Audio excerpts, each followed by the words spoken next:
Hi everybody, my name is Phil Dance and I sell John Deere tractors. One of the questions my customers most often ask of me is whether or not the John Deere 1025 tractor is powerful enough to complete most tasks around the home. Over the course of the next few months, we're going to investigate that question by shooting a series of videos featuring the 1025R tractor and a series of John Deere and Frontier line implements. Today we are going to be featuring the John Deere 260B Backhoe. This is a John Deere implement and is designed for 3 different John Deere tractors, including the 1025R, the 1023E, and the 2025R compact tractors. The last time we left off, we were still clearing the land around the 3 stumps that we are going to be removing so that we can put in a food plot or a sunflower field. I had taken out a small stump and was in the process of backfilling the hole. Now once again, before we get into this video, I want to remind everybody that I've removed the rollover protection from my tractor, and this is not a good idea, as this could result in situations where the tractor tips or rolls over, resulting in the damage to the tractor and or injury or death to the operator and to bystanders. You should never remove the rollover protection from your tractor, and you should operate the tractor at all times with all safety precautions in place. One of the things I really like about the 260B Backhoe is the seat configuration. You just push one seat forward and push the other one back to sit down and you're ready to go. I can tell you that that is not the same with most of our competition. In fact, most of them you have to get off the tractor, unlatch the seat, pull it up in the air, spin it around to face the rear of the tractor, lock it back in place, get on the tractor. And if you need to move the tractor, you got to get off, unlatch it from the tractor, spin it around so it's facing forward, and then get back on the tractor. Over time, the mechanisms on those seats tend to wear out, and it can take sometimes up to a minute or 2 even to get that seat adjusted. If you're digging a trench or you're having to get off and on the tractor to move it so that you can pull out a bunch of small saplings, that's going to take up a lot of time of your day. Now you can see that I've finally started digging out those stumps that I was talking about, and as I discussed in the last video, I was going to begin with the middle stump. The reason why I'm starting with the middle stump is because of the way the trees were leaning before we cut them down. Both of the trees were leaning away from the middle tree for whatever reason. When I first purchased my backhoe, I used to think that with a leaning tree, the larger and heavier roots would grow out away from the way the tree was leaning in order to better support it. This would be kind of like if you had a tent and you were trying to tie off the tent pole in the opposite direction of the way that the poles would want to lean. After years of digging out many stumps, I found the opposite to be more true. I found that a majority of the heavier and larger roots tended to grow out in the direction the tree was leaning, more in the way that a foot works to keep people from falling forward while they're walking. Definitely can't say that this is backed up by studies or science, but I do know at this point I've been digging around this stump for a few minutes and I've yet to run into a large root from the other large stump. At this point I'm going to speed up the video because I want to keep things moving. You can see that I'm using similar tactics that I used last time. I have the tractor positioned so that I can reach behind the tree and all the way along the tree as well.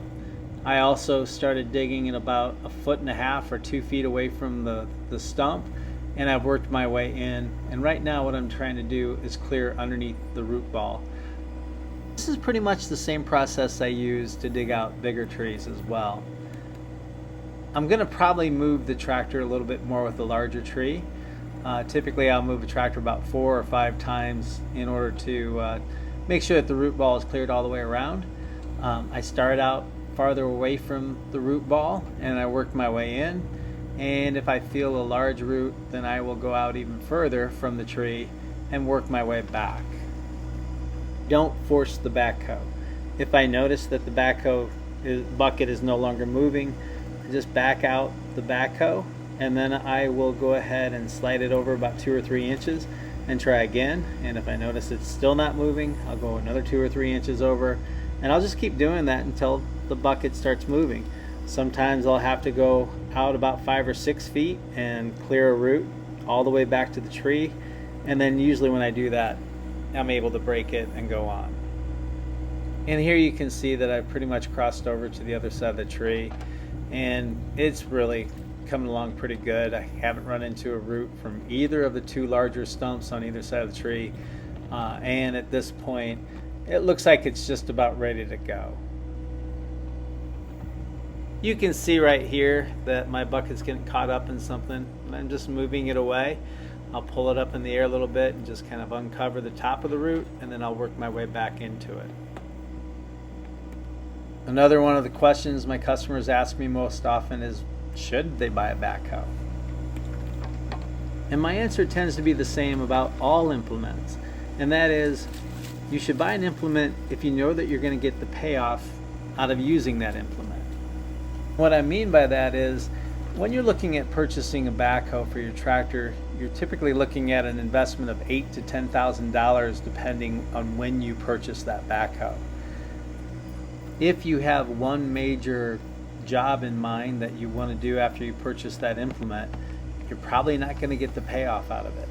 In other words, it would be cheaper for you to go out and rent a backhoe than it would be to purchase a backhoe. Before I owned my 1025 tractor, I had a 2210 tractor, and that tractor just had a mower deck and a loader on it. And one of the things I found out with that one is I needed to go out and rent equipment quite a bit. I went out and rented a Terramite, which has a backhoe on it, that allowed me to dig a trench so that I could put the outdoor boiler on my house. I also rented a ditch witch so that I could dig up a trench along my driveway to put power in. I rented a Terramite again to pull out some stumps that were a little bit more difficult for my tractor to get to. And not only was running this equipment costing me a lot of money, it was also costing me a lot of time. I would have to go out and coordinate the time with the rental company and make sure that they were able to drop it off. I would also have to make sure that I had my complete weekend free so that I could complete whatever project it was. If I wasn't able to get it done in the time that I thought I'd be able to, I would have to do the same thing all over again. Sometimes I would have to call several rental companies because I would find out that the units that I needed were booked, and that also delayed things for me as well. So when it came time for me to purchase my new 1025R tractor, I decided I was going to make sure that I purchased two things. One was the backhoe, and one was the root grapple. And here you can see that the stump is pretty well out of the ground now. We didn't run into any issues at all, and for the most part, I guessed correctly. It doesn't always work out that way. Sometimes the roots are really a mangled mess, and I have to work around all three trees at the same time. But in this case, everything went according to plan. At this point, we're ready to move on to one of the larger stumps. Now, removing one of those is going to take a lot more time, and the videos are going to be much longer as I go into more detail about exactly what I'm doing as I'm digging out each stump. So that is going to do it for today. I want to thank everybody for watching the video this far. This is my fourth video in a series of videos that I'll be doing on the capabilities of the 1025R tractor. I'm going to be shooting these videos primarily for the benefit of my customers. Hopefully you enjoyed today's video, and if you have, please hit that like and subscribe button. The next two videos will be a complete demonstration of the tactics used in removing a large tree stump from the ground, including how to pull the stump out of the hole it's in. Thank you so much for watching today, and for now, I'm Phil Dance, and I sell John Deere tractors.